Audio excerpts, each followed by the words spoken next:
Not every piece of rough is gonna give you that reflection. So that's one facet, giving it life.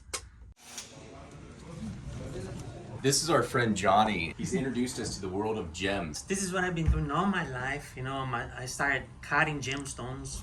I was 10 years old when I was cleaning my brother's bench, and I love it. You know, I mean, it's my passion. As you can see around, you're gonna see emeralds, you're gonna see rubies, sapphires in different colors, and then precious and semi-precious stones. You know, so most of the things that I have is like for wholesale designers, manufacturers, right? Okay. Nothing fancy, very primitive, in fact. You know, and there's nothing like a computer thing that you expect. It's all on my fingertips. And now I'll explain to you the process. The machinery, it works like this. You have a slicing machine, like a diamond blade. There's a large version of this little guy over here. See, it's a blade. And you have a paper thin blade. This is for very high-end material, like fine quality emeralds. When you have a stone that every carat is, let's say, $10,000 carat stone, right? It cuts like knife. All of these, you know. What are they, diamond coated? Diamond, yeah. See. So we start with let's say we start with a piece of rough, just a sample, right? This is a lemon quartz. You examine the rough, you look at the inclusions, you see the cracks, and then you come to the blade and then you say, well, I don't want this thing right in the middle of the stone. I'm gonna cut it in two pieces. So you slice it, and there you go. You have two pieces. Let's say one is clean, the other one is not worth cutting. And then you take the one that is clean. You come to this machine over here, also diamond. See the wheel? It's diamond coated. You have different grits, some that grinds more than others. I start putting shape on the stone, meaning oval, square, whatever it is, and that's what you end up with. These are pre-formed. See here? Once you have it like this, it's clean, but it's not done yet. It's just the beginning. Then we come over here.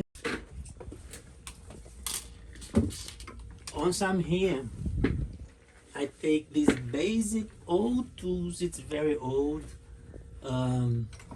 It's just a stick, a piece of wood with a schlock.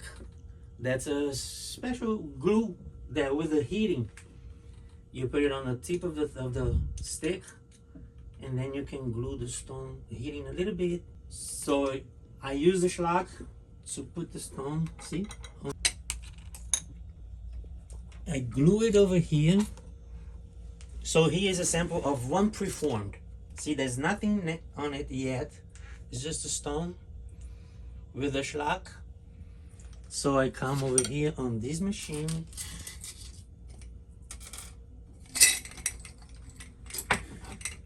Again, a diamond disc.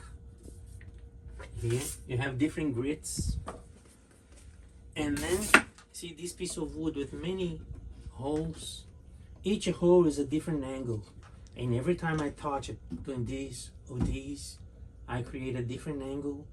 And every time I touch the wheel, designing the facets, for example, lower facets, medium facets, higher facets, and then I tilt it right here on my fingertip to go around, and then you see something like this. So that's what the newer ones are digital and are telling you the angle that they're at? Right. Whereas here you have to remember the hole that you're using. Yeah, but here's the thing.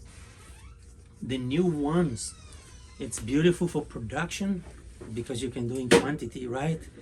But it's not good for the yield of the stone when you're dealing with a high-end stone. Let's say I'm working with a $3,000 a carat stone, $10,000 carat stone. Every point that I lose, it's money on the stone, right? So over here, because it's freehand, I can play with the angles myself. I can choose the angle, right? So let's say an expensive stone, a $50,000 stone. If I can save $5,000 on that stone, on the cutting, and still make it look pretty, you know, that's the idea, that's the concept. Of course, you don't want it to be too heavy, too bulky, right? But you want to get the best, achieve the best, losing the minimum. This is what I do.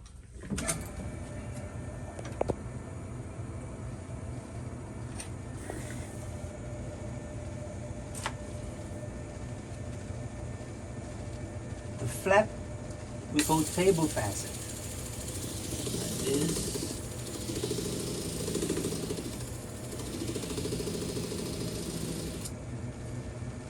Okay. So, and then over here I start shaping it, making it perfect square. I shape it, and then I start designing, creating the facet right here, see? Normally, you give me one stone to cut, it's gonna take me minimum 2 hours, usually, from beginning to end. It can take a whole day. So next step, I'm gonna calibrate it according to the ring that I wanna fit, right? Or I wanna make it nicely square.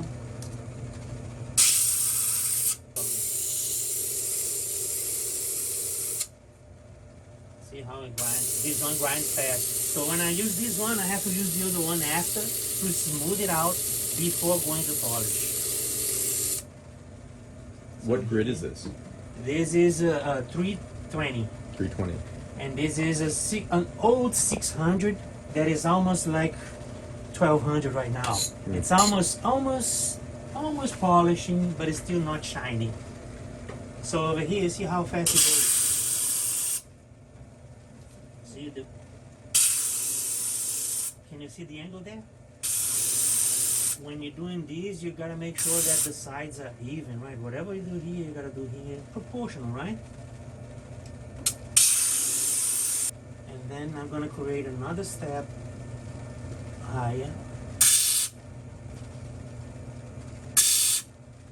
When the grit is too strong, you have to be you need to be firm, but you can't be too heavy on the hand. Otherwise, you're gonna grind the whole thing out. Done over here. It's not shining, but you can see the details. Very smooth. All the facets. So you have one row, another row on the corner, on the tips, and then there is one, we call this girdle facet. That's the one that divides the top, which we call crown, the top from the bottom of the stone. So once I do this with that wheel, I come over here. It's all diamond as well. This one is 14,000 mesh polishing. 14,000, and then you have 50,000 mesh. This is all diamond with water. And then I come over here. The angles that I created over there, I have to find the same angle over here. Otherwise, I mess everything I did there. And it's all by hand. It's all by feeling. It's feeling, man. If you don't feel, you're gonna mess it. We messed a lot before, you know, yeah. So, just so you can have an idea, see?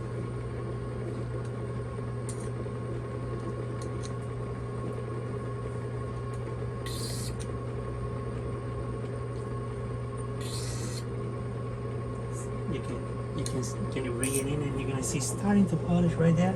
So I give a little touch down, a little more water.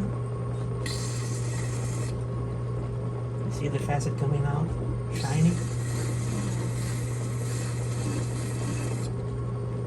There you go. That's one facet, and then I have to do the one in the corner, the one on the side, another one in the corner, one by one around, and then I do the lower one. I have to find the angle of the lower one after I do the all around, right? And then I have to find the angle that I created over there again. There. See? It's starting to polish. It's all practice. And this is called lapidary. Lapidary. This style is the old gem peg style. It's not like the semi-automatic or whatever. This is the oldest style. As you can see, started polishing the facet. just like here, I put these guys on the side just to show you. See, the big facet is called the table facet, like I did over here. And now he is polished. It's always a challenge when somebody asks, can you do this? And I love the challenge. And then when it's polished, this is how we're gonna end up. You see, on the crown, on the top of the stone, that's how it looks like. Another one right here. But it doesn't stop there, that's just one side. So I turn it over and do the other side again, because this side now is polished, but what about the bottom of the stone that I preformed? So I have to create the facets again over here and go back over there and do the whole thing again. And once it's done, then the magic is done. When it's like this and polished, the funny thing is that for you to put it on the schlock, on the stick, it's fire. But you can easily remove it with ice water. Cold water, it will pop out in seconds. You just clean it with alcohol, and then it's gonna look like, I left this on purpose because of the size, right? You have the crown, the top, and then you have the pavilion. Pavilion facets is the bottom facets. But it's very important for the reflection. The light goes in and bounces back, giving it life. Then out of the ordinary, not just the standard shapes, square, oval, round. There are the challenge ones, you know, the different ones. And look at this. This is the simple lemon citrine that you see over there, the lemon quartz, remember? In a unique shape. This is citrine, amethyst. This is a green amethyst, also known as praise your light. Ametrine, natural amethyst with a citrine. Those are beautiful. That one These are all beautiful. tourmalines. These are all rough material that I mean, when I have special orders, right? Amethyst, ametrine, green amethyst, lemon citrine. What is this? Turquoise. This is they call blue opal. This is from Peru, and this is chalcedony, London blue topaz, aquamarine, because it has one color. See, so in order for you to achieve that, you have to orient the stone and then cut off whatever you don't think is going to match it, right?